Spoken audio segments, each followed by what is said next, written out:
Hi, this is Greg Spizzato. I'm going to do a demo of massive damage, system shock, and temporary injuries uh, using some macros and rollable tables that I've made in Roll20. Um, so massive damage, system shock, and temporary injuries are house rules for some Dungeons and Dragons campaigns, and while they can be a lot of fun, uh, for the gaming experience, the technical pieces of it can be a bit of a hassle when managing them in a virtual tabletop such as Roll20. Um, Figuring out all of the steps that could happen after somebody uh, meets the requirement for massive damage could end up slowing the game down to a crawl if if we're caught off guard and we don't have those rules pulled up in front of us. Um, so this is where macros in Roll20 and rollable tables in Roll20 can really shine because they can automate a lot of the nitty-gritty rules and just tell us the result very quickly without us having to dig up any Google Docs or spreadsheets or rolling random dice. So I'm going to do a demo of it right now for you. We'll do it a few times. So let's say Fate here took half of their damage. Let's say they lost um, 20 HP in one go. So that actually meets the requirement for massive damage. So what I would do here is I have this button for mass damage. Um, so for damage, let's say 20, and then it says Fate must pass a DC 15 con save or suffer system shock. So fire would open up character sheet, they'd make their Constitution saving roll, and they'd fail. So at this point, um, they are going to suffer a system shock. So I'm going to click the system shock button that's right next to the massive damage button. And it says Fate can't take reactions until the end of their next turn. And that would satisfy the massive damage rules for this round. As you could see, all of that was pretty effortless. Um, Now I could have them roll on this again, just to show you some other things that could pop up.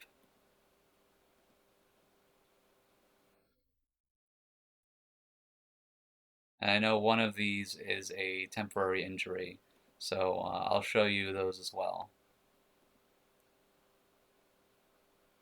And as you can see, I don't have to know what the temporary injury table even looks like. By hitting this button, it rolls for me, and it just tells Fate what happens. Uh, so this can be very, very handy. As you can see, it implements the massive damage rules, the system shock rules, and the temporary injury rules, while still keeping the momentum of combat going strong. So how do we implement this? I'll show you. So up here, when you're a GM, you can click this little three honeycomb icon here, and uh, the first thing you see are macros. So I can actually export these macros as a file, and I have already. So you could take this text file and import it into your uh, Roll20 game. And then once you do that, you'll get all of these little macros here. And what I've done is I've made sure that they're all checked to be in bar. So as you can see below,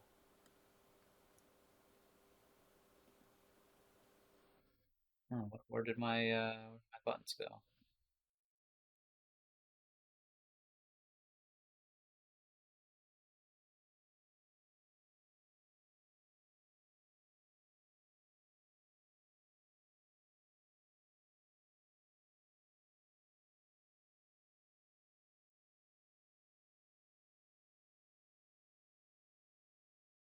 So these have to be here. Oh, here we go. There it is.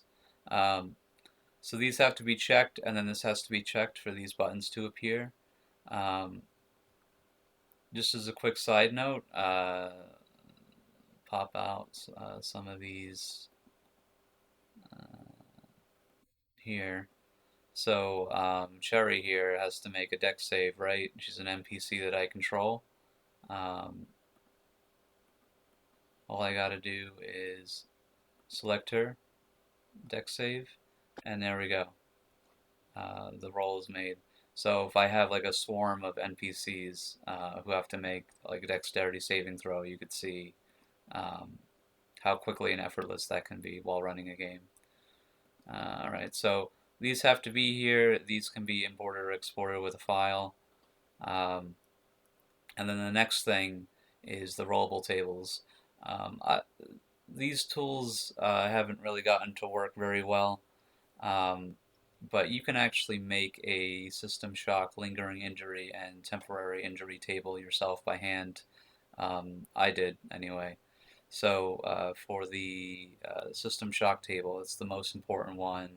It's the one that you're going to be using the most if massive damage rules are in effect. Um, so you just need a table with these 5 items, and then each item has a weight. So the first item's weight is 10, the second item's weight is 20, the third item's weight is 20,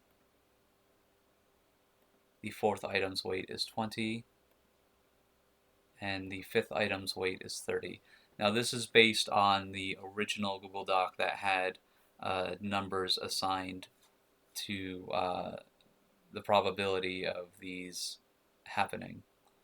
So those numbers are based on that original table. But Roll20 does things a little differently. You have to assign a weight, not a specific number that a die lands on. But the probability distribution is the same regardless. So that's System Shock. The name has to be identical for the macro to work. So it has to be all lowercase system hyphen and then all lowercase shock. Lingering injury is very similar. It was just two. So this first one has a weight of 20. The second one has a weight of 80. And then again, lingering injury has to be spelled exactly this way, all lowercase with a hyphen between the two words. And then finally, we have temporary injury. Um, this table is a bit longer. We'll go through it. The first item has a weight of 10. The second item has a weight of 10.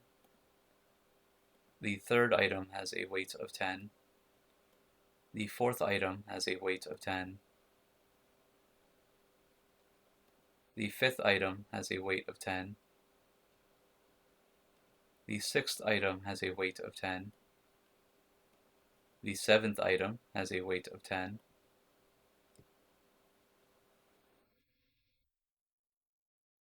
The eighth item has a weight of 10. The ninth item has a weight of 10. And you guessed it, the 10th item also has a weight of 10. So this is basically rolling a d10, and wherever the die lands on is whatever gets picked. That's the probability distribution in this table, based on the Google spreadsheet that I saw. And that's basically it. You have to make sure that the macros are imported, that they're in your toolbar, that your toolbar is shown. As you can see, I lost it earlier because I accidentally clicked this. And then you have to make sure your rollable tables are set up the same way. These macros, these last two macros, use these rollable tables as part of their macro. That's why the naming has to be precise. And that's it. You can implement the massive damage, system shock, and temporary and lingering injury rules in your game smoothly without halting the momentum of the game. Thank you.